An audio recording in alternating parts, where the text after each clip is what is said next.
Olá, boa noite. Sejam bem-vindos. Aqui o Ricardo está se conectando. Opa, pera. Oi, Ricardo, já te mandei o convite, é só aceitar. Sejam bem-vindos. Hoje a gente vai falar de um assunto que já deu pano para manga, né? A gente já debateu sobre isso, que é sobre bambu e dinheiro, né? Às vezes a gente tem uma visão tão romântica desse trabalho, da sustentabilidade, da bioconstrução, da conservação, da regeneração. A gente tem uma visão tão bonita, tão romântica disso, mas esquece que um pé extremamente importante para que esse projeto, para que isso se desenvolva, é justamente ser economicamente viável.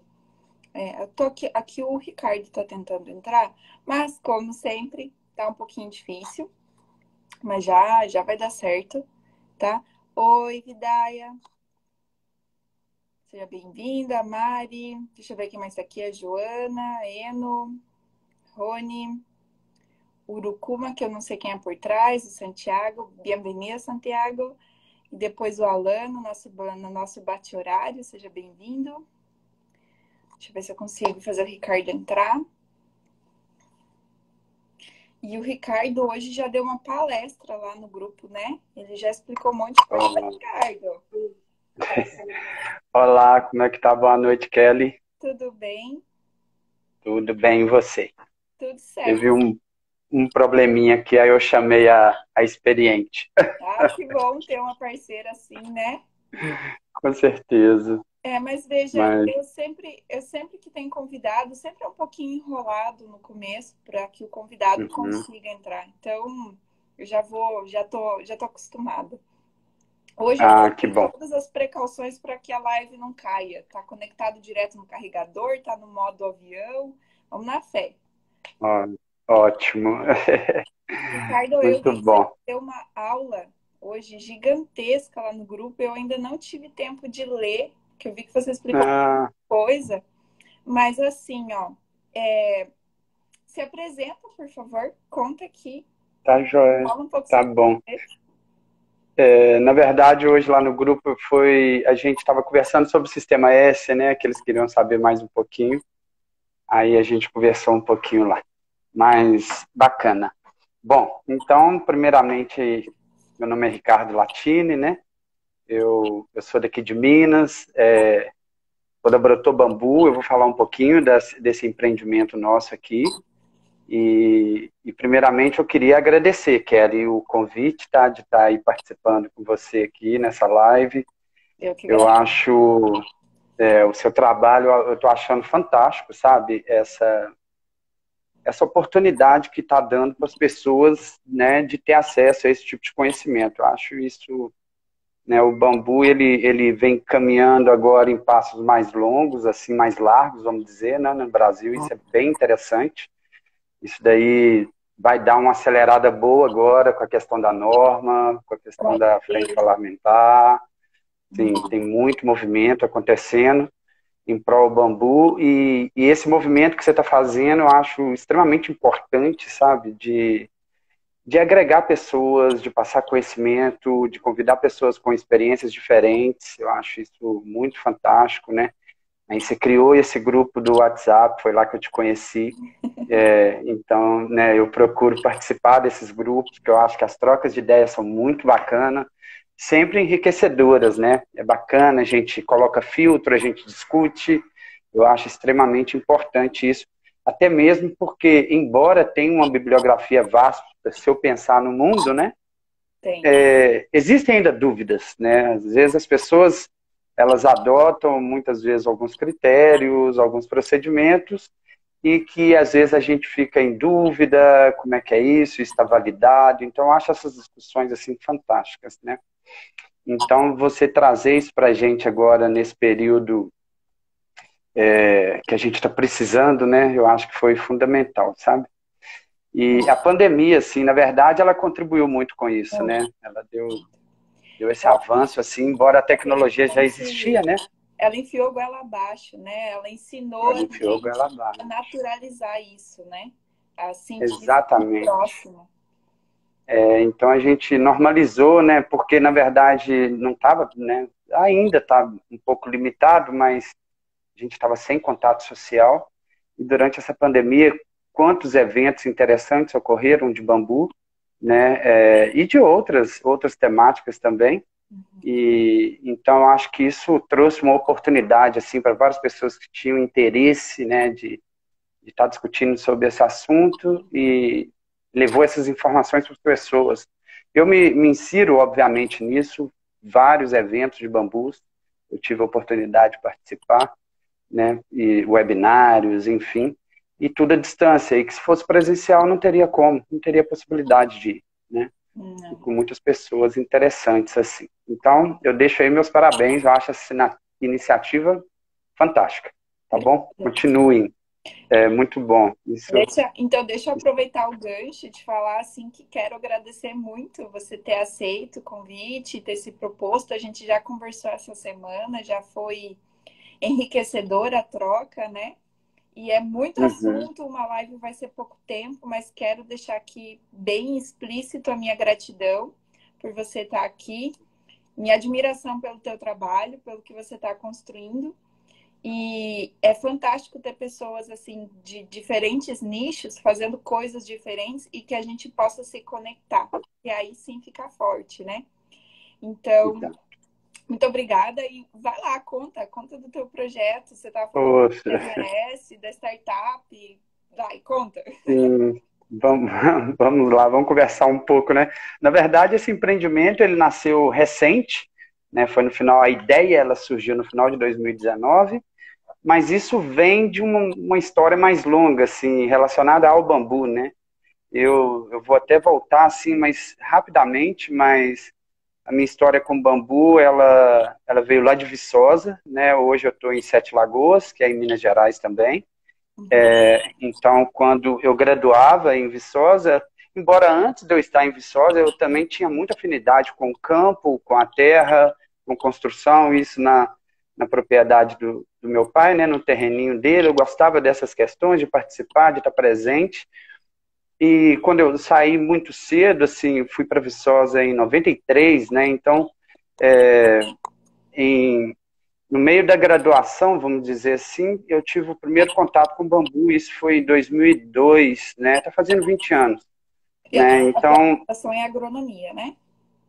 não, na verdade, a minha formação ela é na zootecnia, Verdade. mas eu sempre associado ao laboratório de ecologia lá da universidade. E depois eu continuei meus estudos aqui em Belo Horizonte, fazendo na área da ecologia, sempre atuei na área da ecologia, né? Então, e o bambu, ele fez presente assim na minha vida no decorrer da graduação, mas eu acredito que para a grande maioria, como um hobby, quem começa no bambu com os trabalhos manuais, que eu sempre gostei, né? Então era artesanato. Isso em 2002, 2003 ele já estava inserido no meu cotidiano. E geralmente as peças que eu fazia era presentear, enfim. Depois começou a melhorar um pouco, acabava que me dava um auxílio de renda, mas eu dividia isso, obviamente, com os estudos, né, com a vida acadêmica. E quando eu vim para Belo Horizonte, eu ainda permaneci, mas não era sempre que eu tinha esse contato. Mas depois que eu terminei aqui minha etapa de Belo Horizonte e que eu comecei a trabalhar, né, inclusive na vida acadêmica, eu conheci uma pessoa, vamos dizer assim, eu considero que foi até um divisor de águas, assim, o conhecimento dela, que era uma arquiteta, você também é arquiteta, né? Isso. Aí é uma arquiteta que era colega minha de trabalho, mas não sabia que tinha essa arquiteta dentro da instituição. E todos os estudos dela, graduação, mestrado, doutorado, era tudo com bambu, sabe? Na engenharia de estruturas. Foi para a China, ficou um tempo também. Ela Eu é acho que na mesma brasileira? instituição. Ela é daqui de Belo Horizonte até.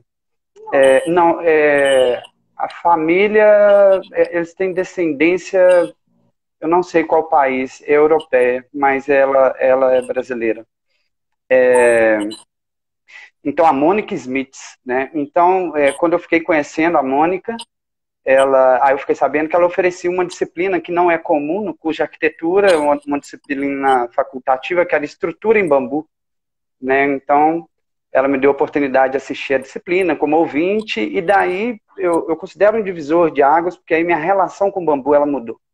Então, ela foi uma relação de estudo, em relação de disciplinas, de projetos, e ela me indicou vários cursos, então eu tive a oportunidade de passar pelo Yorkstan, lá no Tibá, lá no Pindorama. Grandes nomes, né? Como? Você teve a oportunidade, você esteve com grandes nomes, né? Sim, sim. O Stan é um destaque assim, no mundo, né? É impressionante as obras dele. Hoje ele é alemão, né? Reside na Colômbia hoje.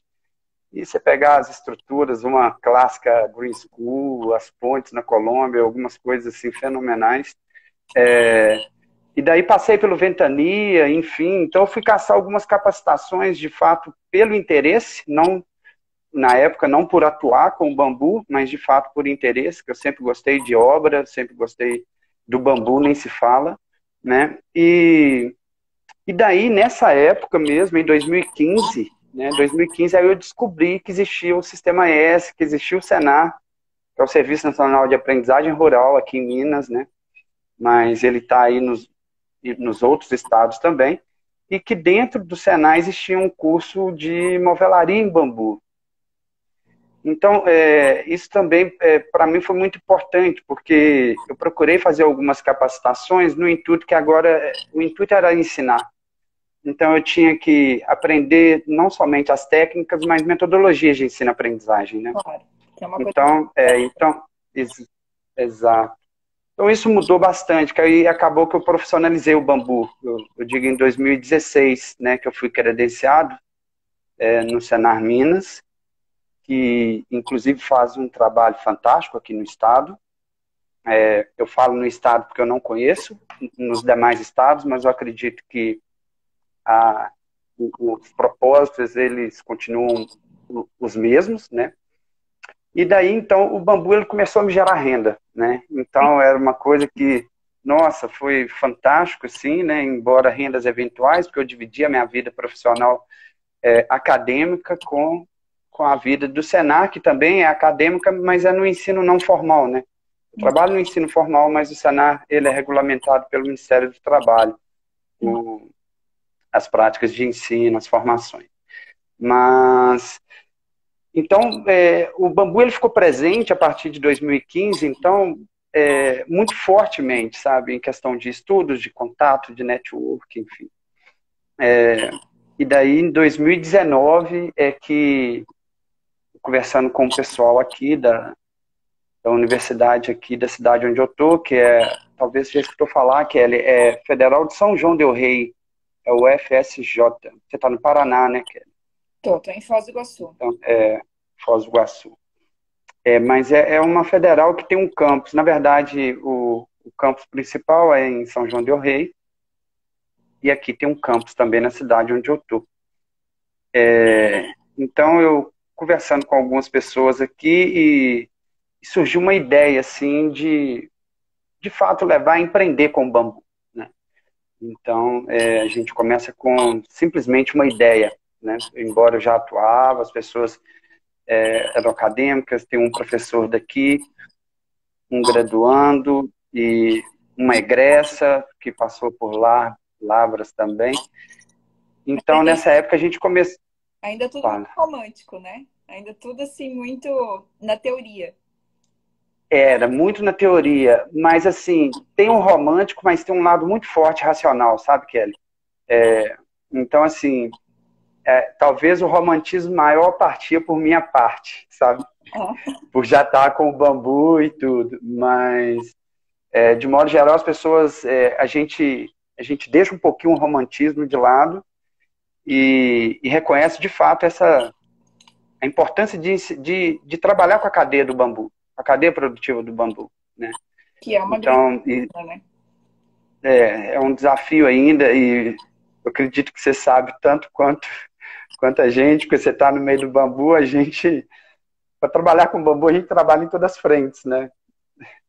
E fica difícil demais. Você vai para o bambuzal, colher bambu, tratar bambu, fazer o produto e vender o produto.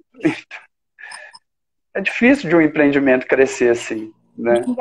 Não funciona. Chega um momento que você não tem tempo, né? E nem energia mais, você está cansado energia. demais, já esgotou todos os recursos, você continua apaixonado, mas você fala, não vai funcionar assim. Exato. É uma situação bem delicada a gente querer atuar em todos os setores da cadeia produtiva do bambu, né? E isso chamou muito a nossa atenção nas nossas discussões, que a gente tinha que escolher uma parte para atuar, sabe? E eu acho que para atuar, por exemplo, igual assim, uma coisa é eu construir para mim, sabe? Fazer pequenas. Agora, para fazer obras para as pessoas, eu acho que você tem que ter uma formação, você tem que ter uma certa competência para assumir esse desafio, né? Então, tem vocês da área da arquitetura, o pessoal da engenharia para fazer os cálculos. Isso é imprescindível, não é, né? Embora ainda a gente sabe que não funciona muito assim no Brasil, né? No Brasil, as pessoas viram um bambuzeiro e começam a construir, né? Projeto para quê? Exato, projeto para quê, né? Mas agora a norma está presente. Então a norma vai dar uma força para isso, sabe? Para projetos, sim, né? Uhum. Então a gente tem que entender um pouco da resistência do material, saber como é que, né, que vão, que isso alcança, entender um pouco dessas questões. Um pouco não, bastante, né? Mas aí, se cada um Exatamente. está fazendo uma coisa, a gente consegue ter muitos especialistas em diversas áreas, né? Sim, e isso é fundamental, né? Então a gente pensou muito nessa questão. Nós temos ecólogos, agrônomos, e temos um de biossistema, todo mundo voltado para uma área ambiental muito forte, todo mundo envolvido também com a questão social muito forte. Então a gente tem pessoas na área de pesquisa muito forte e na operacional também. A gente procurou eu acho que é uma coisa extremamente importante numa empresa de fato, ela ser multidisciplinar, né? Sim. A gente ter pessoas complementares. Uhum. E até mesmo se eu pensar em questão de sucesso, assim, do empreendimento, muitas vezes os empreendedores fazem o empreendimento, né? A ideia é interessante, mas a gente tem que ter pessoas para trabalhar em áreas distintas. Uhum. Então a gente começou assim, sabe, discutindo, e veio uma ideia, que inclusive dessa ideia a gente gerou a missão da empresa, né? Então a Brotobambu, ela tem uma missão de disponibilizar bambu tratado no mercado, com qualidade assegurada, né? E proporcionando benefício tanto econômico, social e ambiental. Mas vamos dizer assim, a missão a gente nem inclui, obviamente, o econômico é o negócio, né? Mas a ideia é proporcionar benefício ambiental e social. Só que é lógico, quando a gente começou a conversar com a ideia, não tinha missão, não tinha nada disso. Daí a gente vai elaborando aos poucos e com auxílio das pessoas que hoje acompanham a gente, das instituições, né? Uhum. Então aí a gente vê a elaboração de missão, valores, enfim. Então essa ideia ela surgiu e aí estourou a pandemia, sabe? Então ela surgiu em setembro, outubro de 2019 e a pandemia foi o quê? Março, mas eu digo assim, aqui no Brasil, né? Acho que foi março de 2020. Só que quando surgiu essa ideia, a gente não estava incubado ainda. Daqui a pouco eu converso um pouquinho da importância das incubadoras de empresa dentro das universidades, as oportunidades que elas oferecem para a gente. Mas nessa época a gente não estava, mas saiu um edital do programa Centelha, que é uma iniciativa do MCTI, que é o Ministério de Ciência, Tecnologia e Inovação, né? Junto com a FINEP, que é financiadora de estudos e projetos, né? Então, eles têm a iniciativa deles era de incentivar empreendimentos inovadores no país. né? Então, eles lançaram um programa Centelha, que tem esse intuito, e a edição 1 do programa, e esses editais saíram. Eu tenho dúvida se são todos os estados, mas são muitos estados, né? Uhum. Então, eles lançaram isso em novembro ou dezembro. E daí, tinha acabado de surgir nossa ideia, a gente estava com uma ideia, né? Então, a gente ficou sabendo desse edital e resolvemos participar.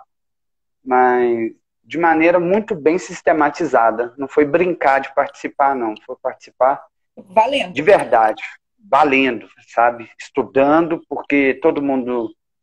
É lógico, eu tinha essa pegada de 20 anos, assim, com o bambu, na prática e tudo, mas, de modo geral, todo mundo acadêmico, com rigor, e a gente começou a levar isso a sério e começamos a participar do processo seletivo. Eu considero um processo de capacitação.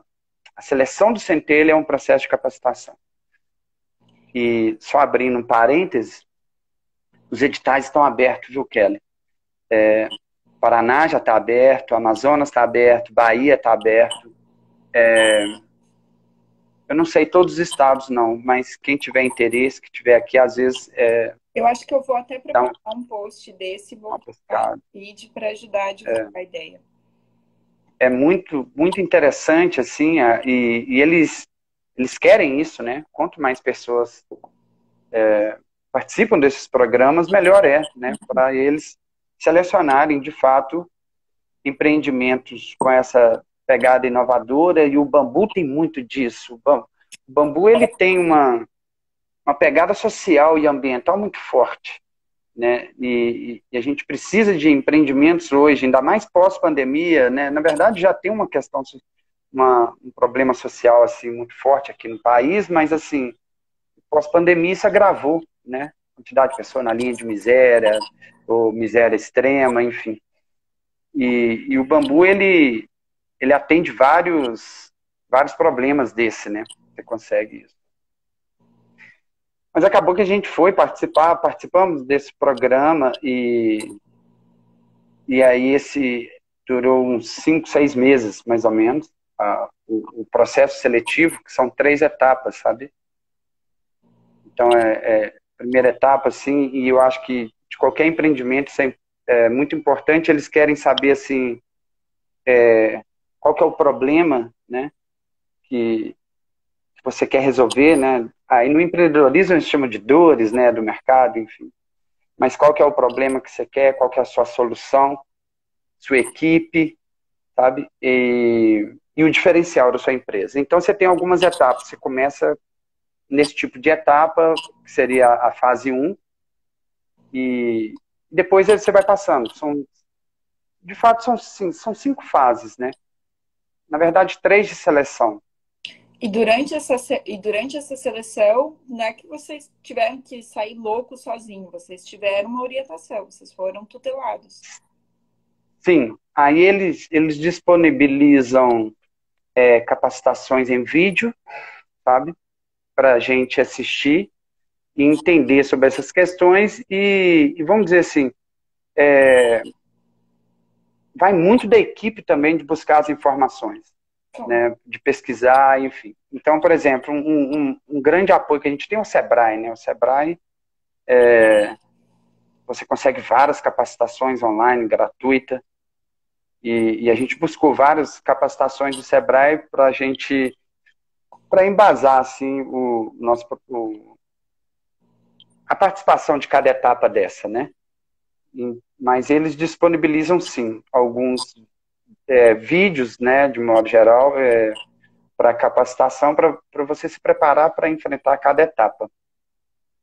E daí a gente enfrentou, então, essa primeira, aí a segunda é maior detalhe, você já tem que ter um segmento de mercado, né, saber uma ideia do seu público-alvo, né, vamos pensar, o segmento de cliente, o modelo de mercado, né,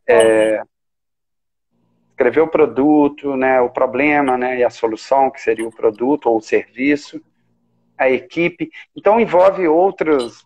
É mais detalhado do que a segunda etapa. E a terceira, eles fecham com a questão de um cronograma físico-financeiro, sabe? Porque esses programas, eles eles te fornecem apoio de capacitação, te fornecem recurso financeiro e, e também facilidade, sabe? Ele também tem parceria com o CNPq, né? Que é o Conselho Nacional de Desenvolvimento de Ciência e Tecnologia. Então, eles também disponibilizam bolsa para os empreendedores, para ver se a gente vira dedicação exclusiva, né? Porque quando você tem um empreendedor dedicação exclusiva, isso é muito importante, assim, para a empresa. Você pode contar com aquela pessoa desenvolvendo. Então, acabou que a gente foi para a terceira etapa e, final das contas, deu certo, sabe? A gente conseguiu, a gente foi uma das 15 startups selecionadas, quer dizer, foram 50 selecionadas, mas foram 15 contempladas, assim, no estado. E é muito interessante, porque depois disso aí vem as outras etapas, que é a constituição de empresa e o acompanhamento. Então, eles te acompanham. Para colocar na prática. Exatamente, para você cumprir com o seu cronograma, né, que você entrou na seleção, e também capacitando, com várias capacitações. Aí, capacitações do Sebrae, de algumas fundações clássicas, e daí a gente foi participando. E nesse meio tempo aí a gente tentou o processo de incubação na universidade aqui, e a gente conseguiu também. Então hoje a gente está incubado pela Indetec, né, que é a incubadora de empresas da universidade, e a gente está incubado dentro da universidade, que te oferece outros apoios. Acompanhamento, o monitoramento, cede o espaço, obviamente você tem vários benefícios assim, materiais e de capacitação, de acompanhamento.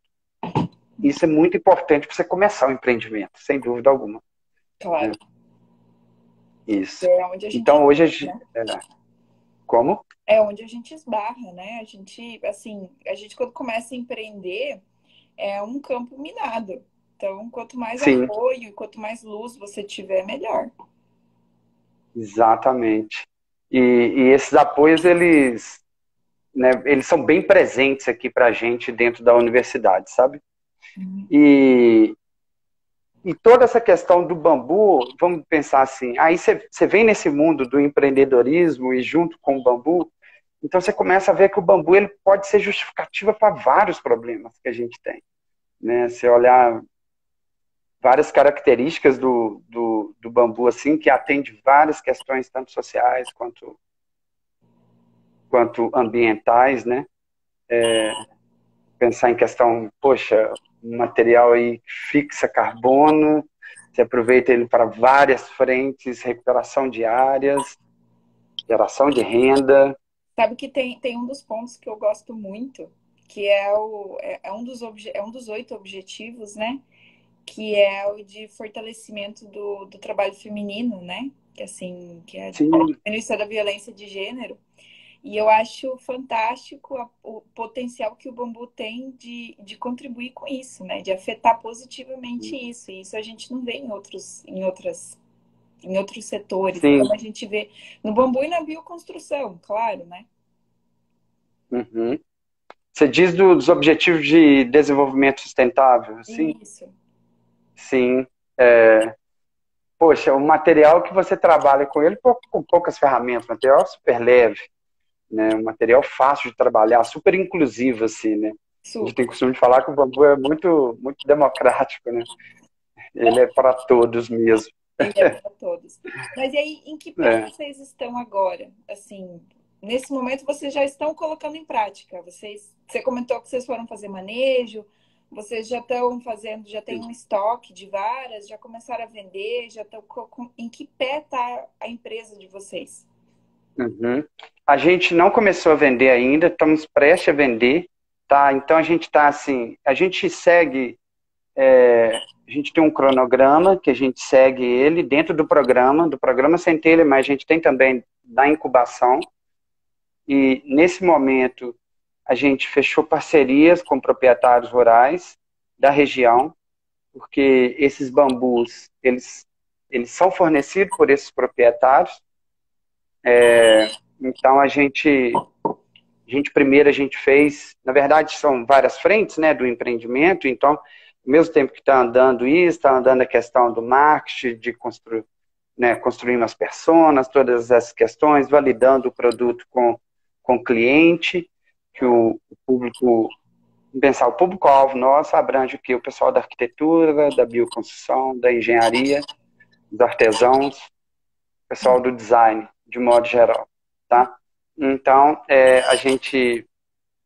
já validamos isso com engenheiros, com arquitetos, extremamente bem recebido, e a gente identifica algumas lacunas que temos, e é lacunas para todos nós, uma delas mão de obra qualificada, que a gente sabe muito bem, né? Falta de informação dessas pessoas. Mas todas elas têm interesse de colocar o bambu em obra.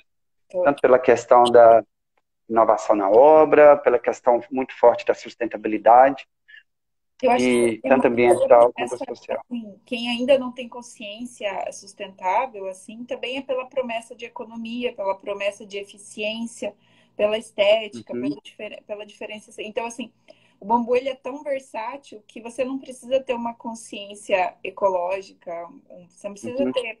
Você pode ir só pelos motivos comuns, que ainda assim ele atende, né? Isso facilita o trabalho com ele, facilita a aceitação com ele.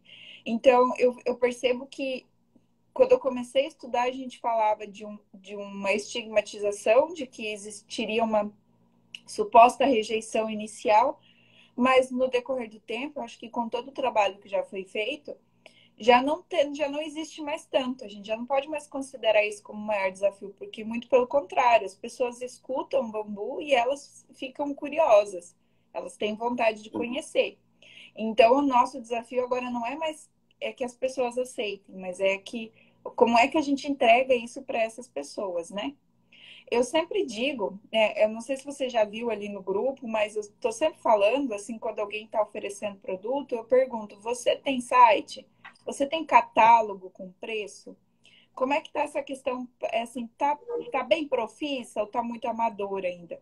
Porque, para mim, eu não faço movelaria, né? Eu não entrego movelaria de bambu. Mas muitas pessoas me procuram pedindo mudas, pedindo móveis, pedindo artigos de decoração.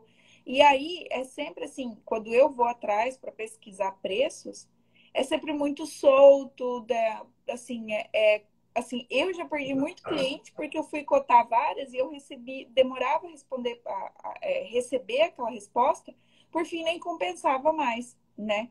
Assim, porque já perdeu o time, a janela passou. Então, vocês já devem estar preparando isso, né? Vocês já devem ter aí um site, um catálogo, tamanhos padrões. Que produtos que vocês pensam em colocar no mercado? No mercado, assim, a princípio a gente vai trabalhar com duas espécies, que são mais frequentes aqui, quer dizer, nem pela questão da maior frequência, são duas espécies mais aceitáveis no mercado. Uma é o asper, né, Dendrocalamus asper, que é o bambu gigante, ok? E o outro, Filostax aurea, que é o bambu aí, cana da Índia, né, que o pessoal chama, da vara de pescar. Da movelaria. Exatamente por essa questão. Filostax, por exemplo, você utiliza muito na questão arquitetônica, de decoração, você consegue fazer vários empregos, uma espécie extremamente resistente, você consegue uma estética muito interessante quando você aquece a vara, né, e fricciona com um pano, isso é super interessante. E o asper, exatamente, eu pensando muito em construção civil, né, que em questão de resistência é uma vara, uma espécie fantástica, né. É lógico que eu gostaria muito de ter guarda por aqui, eu gostaria muito de ter o Filostax pubis por aqui, né, e eu conheço poucos, almoçou. Então, assim, eu conheço, inclusive, um que, na verdade, por fotos, que é uma propriedade aqui próximo, que é do Hélio Bambuzeiro, acho que ele está aqui na live também. Acabou de falar.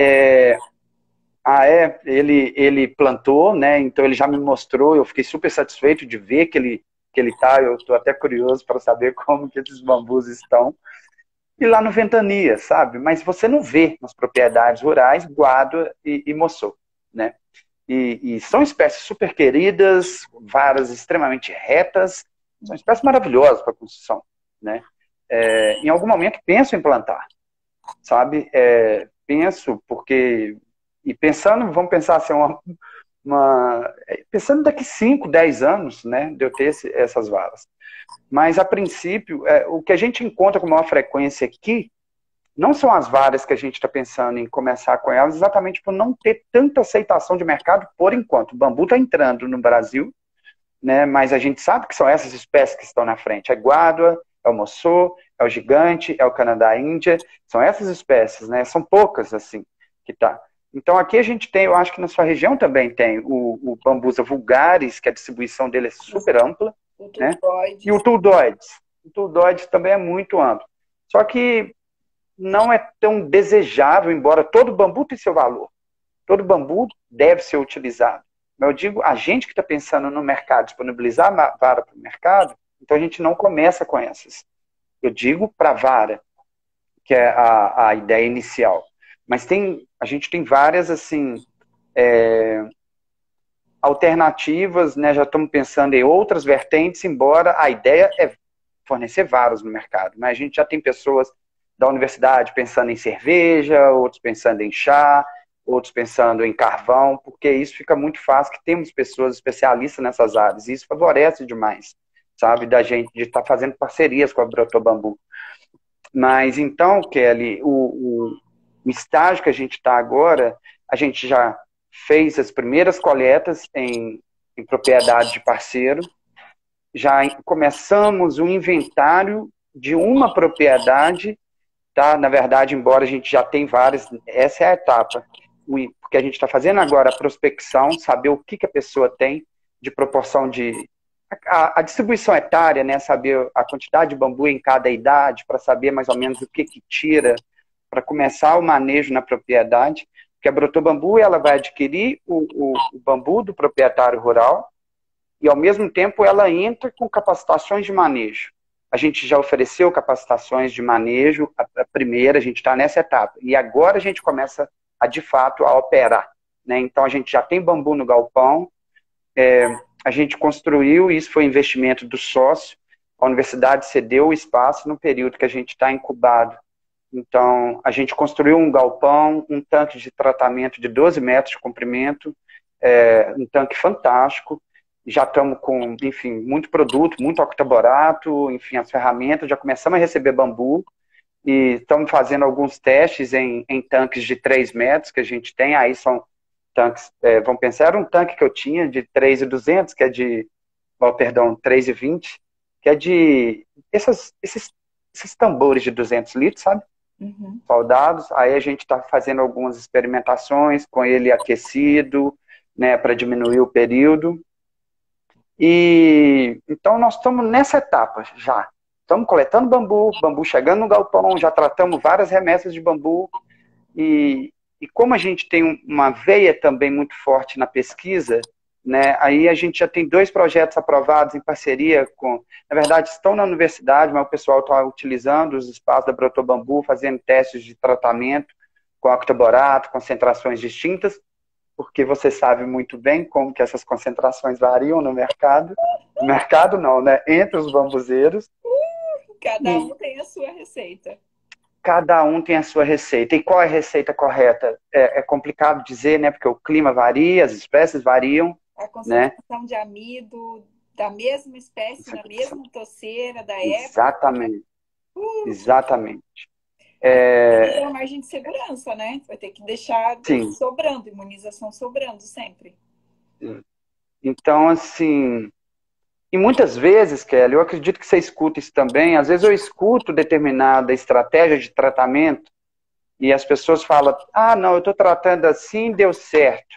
Mas não tem dados históricos para me mostrar se deu certo, sabe? Às vezes fez uma obra, tem 1 ano, 2 anos, ou 3, enfim, mas e daqui 20 anos, né? Então, eu estou escrevendo o e-book ali sobre imunização, né? E é um tema polêmico, é um tema delicado, né? E eu tô separando, assim, isso são métodos vernaculares, tá?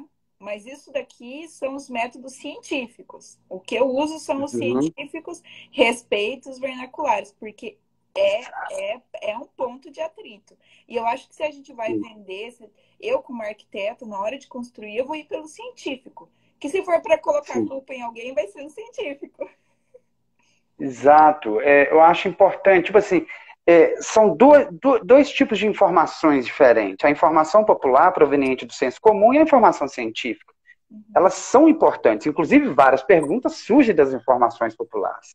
Né? As perguntas surgem do senso comum. Aí a gente testa na ciência. Então assim, isso é extremamente importante, tanto de um lado quanto do outro. O senso comum é muito importante também para estimular a cultura do bambu, todas essas questões. Mas quando eu vou julgar num empreendimento que você vai fazer, que vai ter gente morando embaixo, eu não sei, né, que porte que é esse empreendimento, a gente não pode brincar de tratamento, sabe? Então, isso daí, o embasamento, os resultados, né, desses estudos, eles são extremamente importantes, eu acho que eles têm que ser respeitados.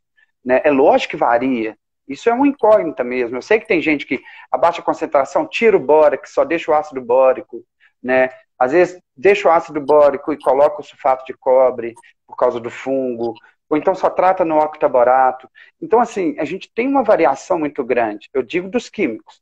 Dos tradicionais, beleza, eu posso tirar uma vara somente, né, enfim, com todas as questões de lua e por aí vai, mas eu posso tirar uma vara, utilizar ela na minha cerca, o bambuzal está no meu quintal, na hora que ela der bicho eu vou lá e troco. Maravilhoso. Maravilhoso, sem problema algum. Pode fazer pra gente, porque a gente assume. Isso. Quando é para os outros, não dá para assumir esse risco. Exato. Mas agora, curiosidade, porque eu estou perguntando isso para todos que a gente conversa aqui e eu vou perguntar para você. Na imunização que vocês estão usando, que vocês pretendem usar para comercialização, vocês vão usar sulfato de cobre? A princípio, não. Tá? Eu vou usar recomendações, só pelo fato de ser metal pesado, pela questão do rejeito, embora as pessoas falam de concentração e tudo. Eu sei que não são todas as pessoas que aprovam sulfato de cobre, talvez no mercado isso não seria interessante. Eu quero ver como que eles vão comportar com fungo. Mas eu acho que se a gente respeitar a questão, dependendo do clima, se eu pegar a região muito úmida, pode ser que tenha, né? Então, a princípio, não. Sulfato de cobre. Sempre. Como? Eu imunizo com sulfato de cobre, mas aqui mofa tudo, então eu não consigo pensar em construir composto sem usar o antifúngico, não rola. Aqui a gente é mata atlântica, é rio para todo lado, quando chove, verte a água das paredes, então não tem. Mas, eu tô falando assim, não. Uma pergunta polêmica. Que às vezes é polêmico, né? Às vezes pode ser que eu coloque sulfato de cobre em algum momento. Não estou falando que eu não vou usar. Nós estamos começando os trabalhos com octaborato. Tá? Então, começando os testes. Porque a gente está fazendo algumas experimentações. Sim, sem dúvida. Né? Então, por exemplo, ainda mais agora que a gente está colhendo. Mas a gente tem consciência dos métodos que a gente está usando. Sabe? Então, assim, pelo que eu entendi, né? Vocês vão entregar lotes de varas com ficha, com o histórico delas, né? Sim, a ideia é entregar os lotes, por exemplo, para a construção civil, vai ser um lote com laudo de rastreabilidade, você vai saber de onde seu bambu veio, para quem que ele gerou renda, então, e também com ensaios físico-mecânicos dos lotes. Assim porque eu sei que isso... né? A norma manda isso. Exatamente, a lógica nossa é de fato utilizar a norma. Né? Então, é lógico, são vários desafios, muito interessante, mas eu acho que grande parte dos desafios a gente está passando por eles, sabe? E agora nós vamos começar desafios operacionais, né? Que faz parte. Eu acho que tira a gente da zona do conforto, eu acho extremamente importante para o empreendimento. Principalmente não tem receitas. Acadêmico, né? A gente acaba ficando muito no mundo de ideias e não coloca em prática, né? Corre esse risco. Sim. Me diga, vocês pretendem vender em tamanhos comerciais? Porque a norma, se eu não me engano, ela cita que tamanhos comerciais de 3 a 6 metros, né? Vocês pretendem seguir esses tamanhos comerciais ou vocês vão variar? Olha, vamos supor, se tiver a demanda dos tamanhos comerciais estabelecido pela norma, obviamente a gente vai atender, a gente vai trabalhar com eles, né? Por exemplo, eu consigo, só que vai ser difícil de eu ter vara desse tipo por causa da conicidade, né? O tanto que ele fica cônico, mas eu consigo oferecer uma vara de 10, 11 metros. Eu quero que, em algum momento, se eu tiver asper com a conicidade, que ele respeita a norma, que ele seja menor que 1%, eu vou colocar... Eu quero ver engenheiros vencendo vão livre de 6, 8 metros com bambu, quem sabe? Né? Com os ensaios, conhecendo a resistência, sabe? Exato. Então, assim, a gente pensa em vários tamanhos. Vamos ver como é que o mercado vai demandar. Eu acredito muito que a demanda vai ser muito 3 metros, por causa que é o pé direito das residências, e Uhum. 6 metros para quem for fazer pé direito duplo, né? Legal. Então, acho que vai ficar muito nisso daí. Mas, gente, então no tanque eu conseguiria tratar várias varas de 6 metros, por exemplo. A gente consegue, Reais. mas é muito difícil eu tirar uma vara de 12 metros do campo, É, entende? Por causa do transporte. Dependendo que carreta é essa. sim. Mas quem sabe? Às vezes eu encontro um proprietário que tem o bambuzal na porta do Eu acho asfalto. que isso a longo prazo é possível, porque toceiras manejadas e nutridas, elas vão se desenvolver no seu máximo potencial. Logo, elas terão. Imagina, o Asper, ele dá até 30, 40 metros de altura, né, em algumas regiões. Então, Exato. É, então dá para ter essa expectativa. Como é que está sendo sim. encontrar o custo disso? Eu te pergunto isso porque, para mim, quando me perguntam quanto custa uma obra, é bem difícil, porque assim, como é que a gente soma tudo e divide tudo? Assim, soma tudo, o custo da colheita, o custo do transporte, o custo da imunização, é o que você vai perder de vara, porque você não aproveita tudo que você colhe, né? E aí, depois disso, como é que vocês estão aplicando alguma metodologia? Vocês têm algum aplicativo? Vocês precisaram fazer uma consultoria? Como é que está sendo para montar essa estrutura de preço? Olha, ferramenta que a gente usa, Excel, tá? Então é lógico, eu uso também ferramenta Excel, fórmulas e fórmulas no Excel linkando planilhas.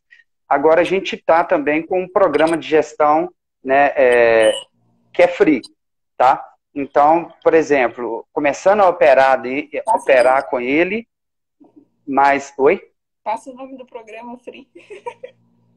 É, deixa eu só olhar aqui rapidinho. Pode ser depois também, não quero te fazer perder muito. Posso? Eu te mando. Então tá.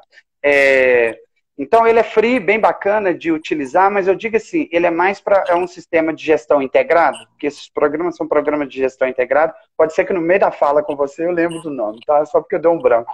Mas é um sistema de gestão integrado onde você consegue integrar estoque com preços e por aí vai. Mas as estimativas de custo e de receita por vara, vamos dizer assim, de lucro por vara, desculpa.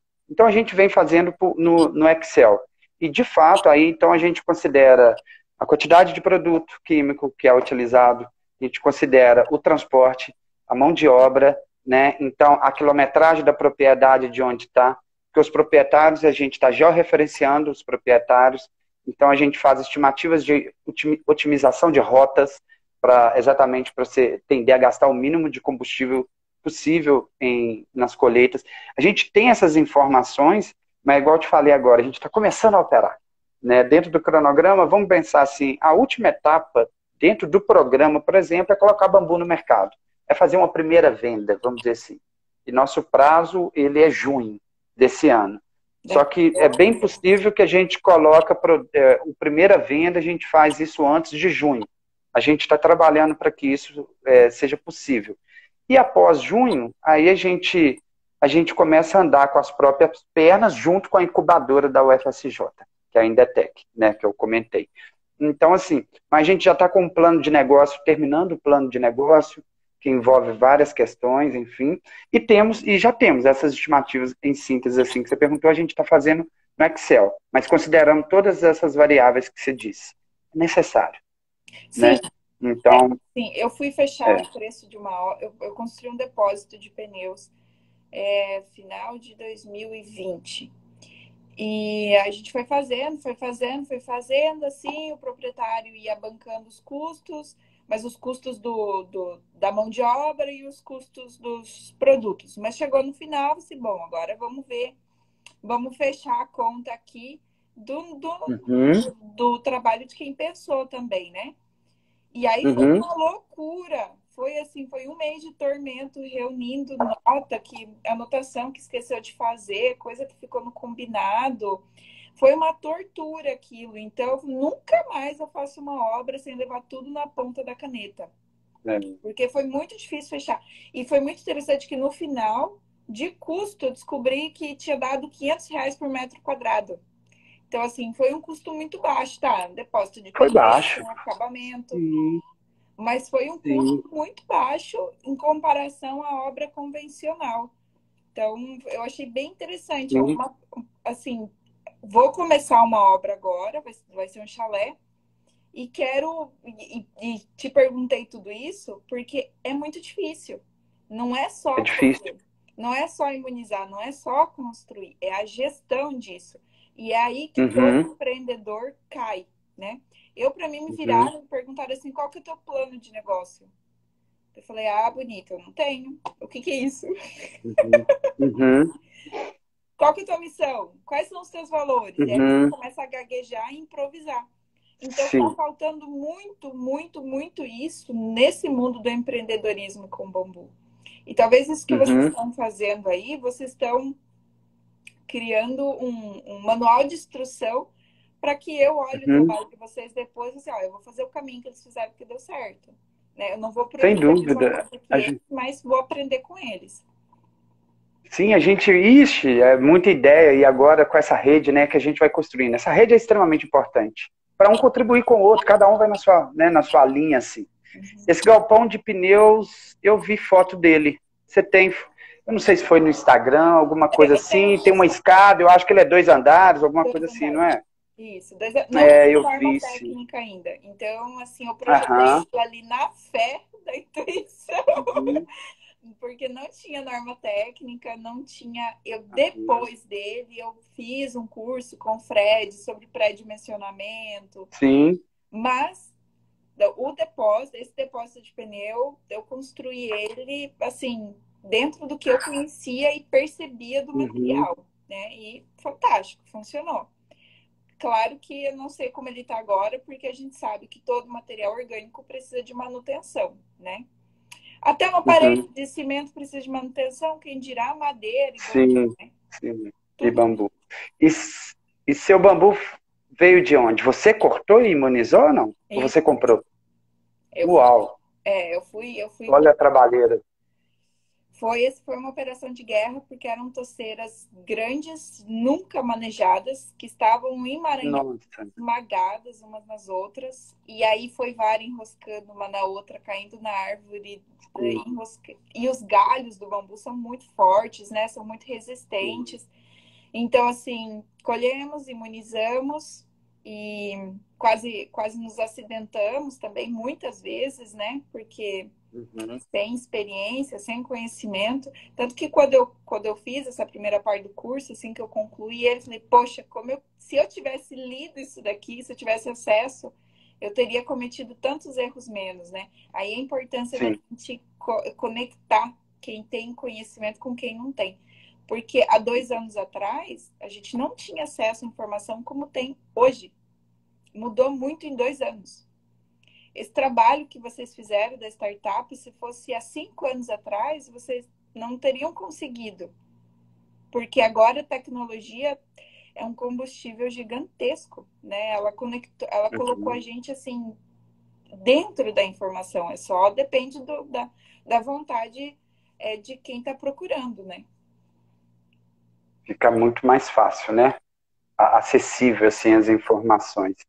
E quando você fala dessa questão de valoração da obra, sabe? De dar valor à obra, eu acho que o bambu, a gente tem que pensar muito nessa questão da proposta de valor dele, sabe?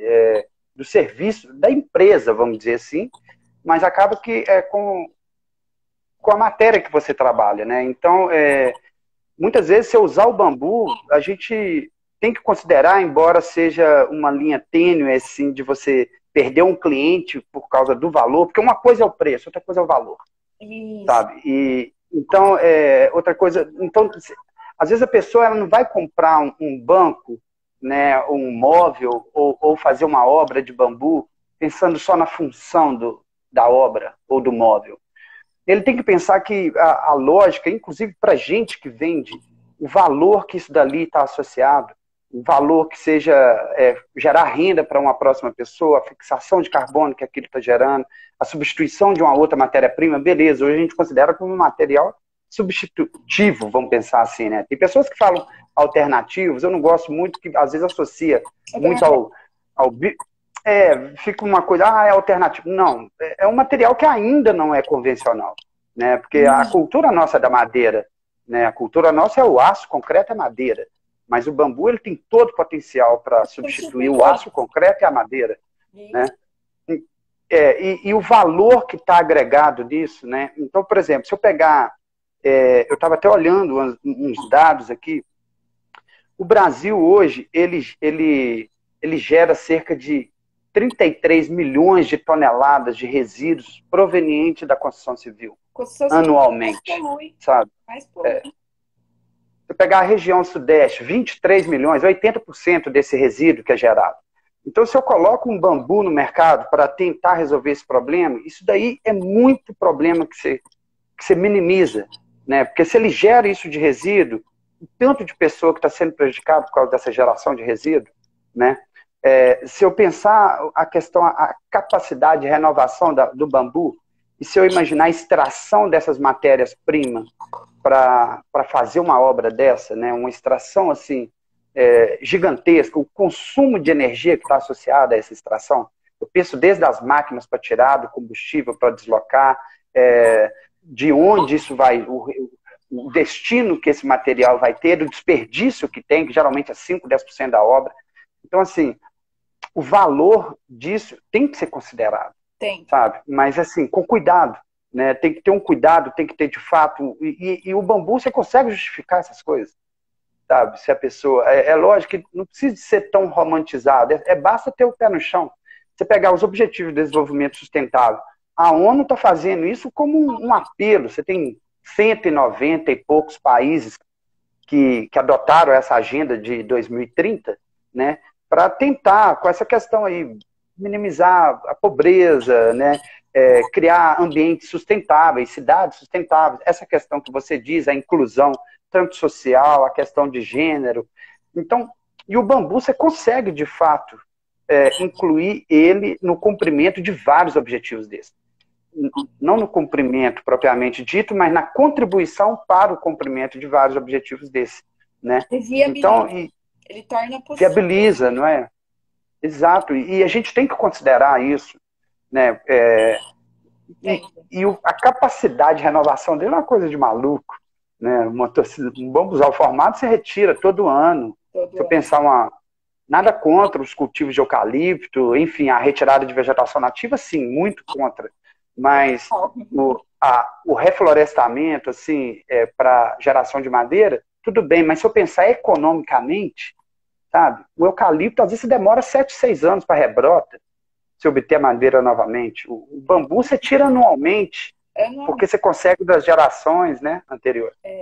Então, isso que você está falando, Ricardo, eu vou contribuir. O que eu acho fantástico, assim, pelo que você está falando, o bambu, ele é tão sensacional porque ele atende toda essa ideia do que é o ideal mesmo, de todos os acordos, de toda a beleza que ele possui, de regeneração e de possibilidades.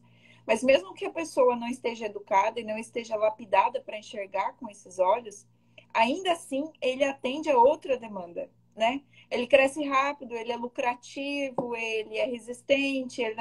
Então, assim, a gente está munido de muito argumento, porque quem tem consciência, a gente, né, falando assim de persona agora, né? Quem tem consciência social e sustentável, você vai explicar tudo isso e a pessoa vai entender, e é impossível que ela não se apaixone. É certeiro, é amor à primeira vista. Mas quem não tem essa consciência, você chega e traz números e possibilidades, ela também vai se apaixonar. Ela também vai ver potencial nisso. Também vai ver o diamante a ser lapidado nisso, né? Então, é por isso que eu acho que a gente quebra tanta cabeça com o bambu, porque a gente vê potencial demais. E a gente está aqui tentando, né? Procurando um caminho de que ele aconteça. Porque não é só a gente que vai se beneficiar, né? Todo mundo. Exatamente, né? Ele tem, esse potencial dele é gigantesco, né? E dá para, e é isso aí que você disse. Mesmo a pessoa não tendo consciência, às vezes tudo bem, ela não tem a consciência, não está esquentando muito com as questões sociais e ambientais, mas às vezes a estética compra ela, que é bonito, entende? Modo de dizer. Pode ser que o custo compre. Por enquanto, não. Por que por enquanto não? Eu acredito muito. Mão de obra desqualificada. Então, o fato de você não ter mão de obra qualificada, você, às vezes, você onera as obras. Né? Mas isso há de acabar, sabe? A gente está com muitas instituições no Brasil treinando pessoas. Sim. Quando eu fui foi o último que eu fiz, eu acho que eu fui não sei se foi no Tibá. Não foi o último, não.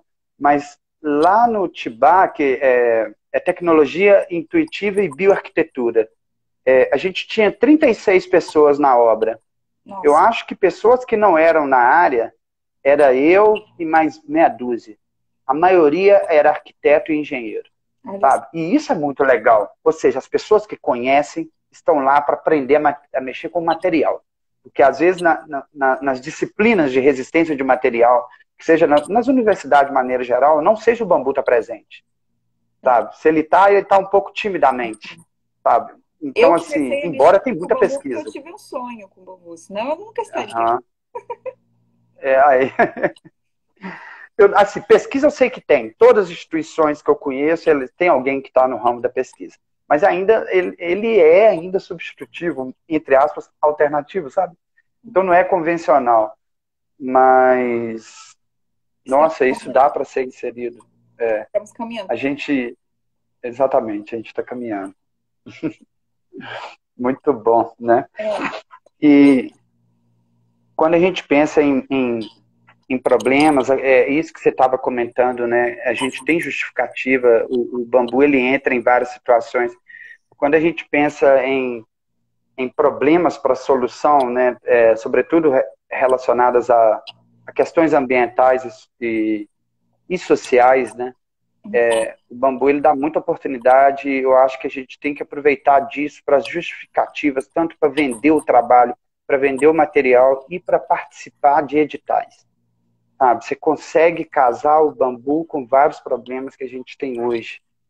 A gente fez um exercício, na verdade, inclusive postamos isso. Foi quando a ideia surgiu na Brotou Bambu. A gente pegou os 17 Objetivos de Desenvolvimento Sustentável da ONU e isso a gente fez o exercício na equipe para procurar onde que o bambu encaixava. Nós conseguimos colocar o bambu em todos. Olha.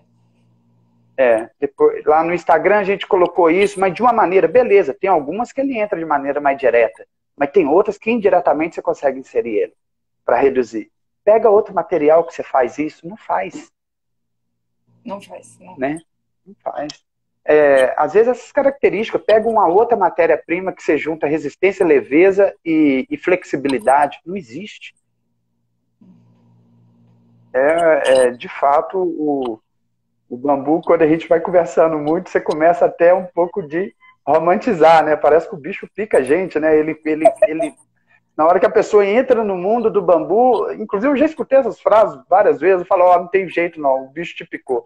Então, o bicho te picou não, é impressionante, né? Tem pessoas que saem, né? Entram no mundo e saem, mas se você começar a observar o potencial, essa planta, ela é muito diferenciada. Muito diferenciada. Né? Ela é uma planta muito diferenciada. E aí cabe a gente que já está aqui com o bicho picado trazer mais gente para dentro, né? Até aqui comentário, ó. Ajuda a agricultura familiar, pois muitos têm um bambu e nem imaginariam que poderiam comercializá-los. Sabe que é justamente assim, eu vim para Foz, ok, eu sou arquiteto, quero fazer projeto, quero construir com bambu, mas não tenho material. Não tenho mão de obra. Como é que eu vou fazer? Então, agora eu tive que dar uma guinada, assim, mudar um pouco os rumos do trabalho e começar por produzir o material. Como é que a gente faz? E até surgiu uma oportunidade muito boa nesse processo todo aqui, comentar com quem está assistindo. Eu vou participar de uma feira aqui, eu vou estar justamente na área agrícola. Só que eu recebi essa proposta de participar da feira quarta-feira passada. E a feira acontece o próximo fim de semana. Então, assim, 2 semanas tive que dar o meu jeito. Mas, assim, a oportunidade de estar perto dos agricultores, deles verem algo feito com bambu. E eu falar para eles, olha, isso daqui não é nada perto do que a gente pode fazer com o que você tem na sua propriedade. É por isso que, Ricardo, eu ia te chamar de Latine e Pode chamar. um delay. São poucos que me conhecem como Ricardo. Latine, é por isso que eu quero muito acompanhar esse processo da startup, porque eu quero aprender muito para trazer isso para cá. Última pergunta, e aí vamos encerrando a nossa live de hoje. Nós teremos que repeti-la, tá? A gente vai ter que fazer mais. Principalmente em julho, por aí, a gente tem que voltar a fazer para você contar mais um pouco desse processo. Essa startup é um modelo aplicável? Porque eu não sou muito entendedora de startup, mas até onde eu entendo, startups são modelos replicáveis, certo? Sim. E startup, para ser considerada uma startup, ela tem que ser escalável, que é chamado, ou seja, você consegue escalar um empreendimento com pouco investimento, você consegue fazer mais grana. Por isso que grande parte das startups são aplicativos, né? Então, a pessoa não precisa investir tanto para gerar mais lucro. Ela tem que ser replicável, né? E ela tem que ter uma ideia inovadora. A inovação ela não precisa necessariamente de ser algo novo. Você pode melhorar um processo. Pode ser questão de processo ou, de fato, produto ou serviço. Então, ela é replicável, sem dúvida. Você pode, por exemplo, a nossa ideia, ela está nascendo aqui, mas meu olho é lá na zona da mata de Minas Gerais também, que tem muito bambu, né? E a gente tem um pezinho lá, que é do lado de Viçosa. Então, possivelmente vai ser a primeira replicada dela, né? A ideia é levar um braço disso para lá. Nós estamos esperando, vamos desenvolver aqui, amadurecer e tudo, mas na hora que a gente vê a oportunidade, a gente leva um braço para lá. Por causa da disponibilidade de bambu, os contatos que a gente já tem, outro do lado da UFV, que é um lugar que é um berço para a gente também, que somos de lá. Então, a gente consegue ir do lado de vários proprietários rurais, onde eu consigo gerar benefício social. Quem fez essa observação aí da agricultura familiar, de gerar renda para o bambu, que você leu aí agora, isso é extremamente importante. Geralmente, as pessoas têm bambuzal nas propriedades, o bambuzal ocupa espaço. As pessoas não fazem nada com bambu. Fazem cerca, usam para ali, fazem uma estaca, um varal, né? Mas ele vê a possibilidade, e tirar o bambuzal é muito difícil. Então, normalmente as pessoas não tiram, nem a toceira e principalmente os alastrantes, né? Então, a pessoa vê que a área dela, um bambuzal subutilizado, que estava ocupando espaço na área, ele pode ser fonte de renda, isso é fantástico. E isso é muito fácil de você conversar com a pessoa nessa linha. Você entra, maneja, ele gera mais vara. Eu, por exemplo, tem um proprietário aqui que estava pensando em tirar o bambu. Eu não estou tirando o bambu dele ainda, mas eu conversei com ele e falou assim, não vou cortar o bambu mais. Aí ele falou assim, o bambu pode me dar renda, né? Então ele ia ter custo. Então isso é fantástico. Exato. Então sim, Kelly, ela pode ser replicável, né? Você pode desenvolver a mesma linha de atividade em outros locais, né? E eu acho que tem uma tendência no país das pessoas darem outros olhos para os bambuzais. Isso vai acontecer, isso está começando a acontecer. Né? Estamos fazendo isso. E é ótimo. Exatamente. E é ótimo que a gente está fazendo barulho aí para ver se isso fortalece. Muito bom. Fantástico. Mas é replicável, então. Sim. Tá bom? Fantástico, Latine. Então, vamos encerrar por hoje. Imensamente grata por ter dedicado seu tempo. Eu sei que seu tempo também é contadinho, né? É pouquinho. Eu sei que você estar aqui, você abriu mão de estar com sua família também. Então, muito obrigada por estar aqui, por compartilhar a sua experiência. É muito bom ver um caminho real, assim, possível, acontecendo. E dá muita vontade de que dê certo logo, porque vai dar certo, mas eu quero que aconteça já, assim, para eu poder aprender de vocês e trazer isso para cá, porque eu tô assim, não sai da minha cabeça isso. Então, que muito ótimo. Obrigada, foi uma honra te escutar, ter você aqui. Que bom. Espero que eu que agradeço. possa se encontrar tudo presencialmente, né? Fazer uma grande festa no bambu, né? Poxa, vai ser um prazeraço. Muito bom, tá? Eu que agradeço, Kelly, novamente o convite, me coloco à disposição. A gente pode estender essas conversas e por aí vai. E é isso aí. Valeu demais e parabéns para você pela iniciativa aí, tá bom? Grata. Parabéns a vocês também. Bacana. Tudo importante. Obrigada, viu, Ricardo? Que ótimo.